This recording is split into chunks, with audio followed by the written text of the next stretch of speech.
By the way, in these horror stories, the Ichimatsu dolls are often introduced as the cursed dolls with growing hair. Yes, it's true that the hair of Ichimatsu dolls may grow.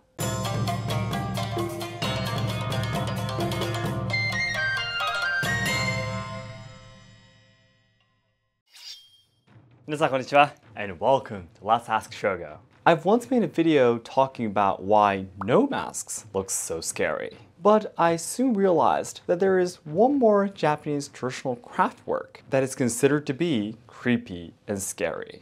It's the Ichimatsu Ningyo, the kind of Japanese doll. Just like the no masks, they are obviously not meant to scare anyone. But why do we often see them in horror scenes in anime and movies? So today, I'll explain about the history of Ichimatsu dolls, and then talk about the 3 reasons why they're considered to be objects of horror today. Also, at the end of the video, I will talk about the truth behind why it is often said that the hair of Ichimatsu dolls will grow. So I hope you can look forward to that too. In this channel, you can take a closer look at Japanese traditional culture, tips on traveling to Kyoto, and social problems in Japan. So learners and lovers of Japanese language and culture, be sure to subscribe to enjoy more content. それでは本日も参りましょう。First of all, let's talk about the history of Ichimatsu dolls and the purpose of why it was originally created. Ichimatsu dolls are a type of Japanese doll, and it typically is based on a girl of about 5 or 6 years old with a bob cut and wearing furisode. They are about 10 to 80 centimeters in size and are made so that a small girl can hold them. Ichimatsu dolls began to be made during the Edo period, the last era the samurais existed. During this time, a stage art called kabuki was the major kind of entertainment among the people, and it was similar to how we watch movies today. One of the actors, named Sanogawa Ichimatsu, who played female roles, was a superstar because of his beauty. Ichimatsu dolls were originally made and sold as dolls that imitated his beauty. These dolls would often be given to girls as a gift in hopes that they would become as beautiful as Sanogawa Ichimatsu. The girls who received them would also practice their sewing skills by making kimono for their dolls. To put it in the modern context, it's like someone made a cute doll modeling Emma Watson, and everyone started exchanging it as gifts, and it became a super popular toy among girls. By the way, the pattern of the kimono that Tanjiro, the main character of Demon Slayer, wears, is also called Ichimatsu Moyo, Ichimatsu pattern. And this is also said to have been named after the kimono and costume that Sanogawa Ichimatsu wore. Looking at the pictures, however, I'm a little bit confused if he was really that beautiful though. In some regions in Japan, there is a custom of the mother's family giving the Hina Ningyo, Hina dolls, and the father's family giving the Ichimatsu dolls as gifts during the Momonoseku Peach Festival, a season to wish for the happiness of girls. In the case of sending these gifts to a family with several girls, there is also some regions with a custom of sending Hina dolls only to the first daughter, and Ichimatsu dolls to the second and subsequent daughters. This is because Hina dolls, as you can see in this picture, takes up a lot of space and are expensive. Only one set could practically be placed per house.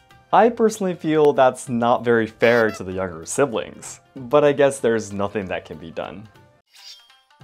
After the Meiji period, when Japan was westernized, Ichimatsu dolls became more than just toys for girls. They started to be seen as a work of art and became famous as gifts to give for foreign countries. Boys' versions of Ichimatsu dolls wearing a haori and hakama were also created, and their expressions and sizes became more diverse. Even today, they continue to be produced as works of art to be displayed. After learning about the history of Ichimatsu dolls, I think you've clearly understood that they're surely not for scaring anyone. Then why have the Ichimatsu dolls become the representative of something scary today? There obviously is no absolute answer, but these 3 are the ones that I found through my studying that may be the reason. 1. The uncanny valley phenomenon. 2. Shintoism and animism. 3. Modern TV shows and drama. 1. The uncanny valley phenomenon. The appearance of Ichimatsu dolls differs slightly after Japan westernized as they became pieces of art. The techniques of making the dolls have improved over the centuries, and their expressions have become much more detailed and humanistic. However, this may have made the Ichimatsu dolls look scarier than before. Have you ever heard of the uncanny valley phenomenon before? This is a phenomenon where the closer a doll, robot, etc. comes to looking human-like, at a certain point it suddenly starts to feel creepy.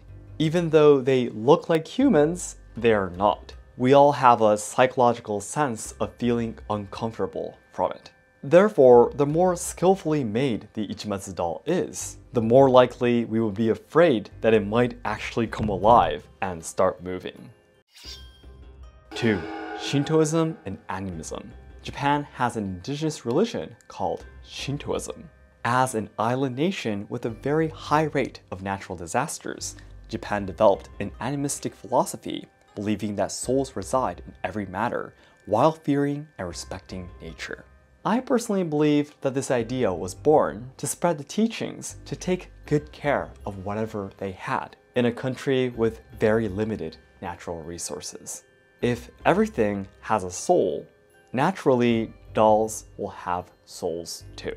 In particular, dolls were also believed to work as amulets and charms that could substitute a person against illnesses, injuries, and other misfortunes. Therefore, the superstition that a doll that becomes wounded to cover for its owner would hold grudges on him or her may have spread. 3. Modern TV shows and drama. It is generally believed that this third factor is the biggest reason why people say Ichimatsu dolls are scary.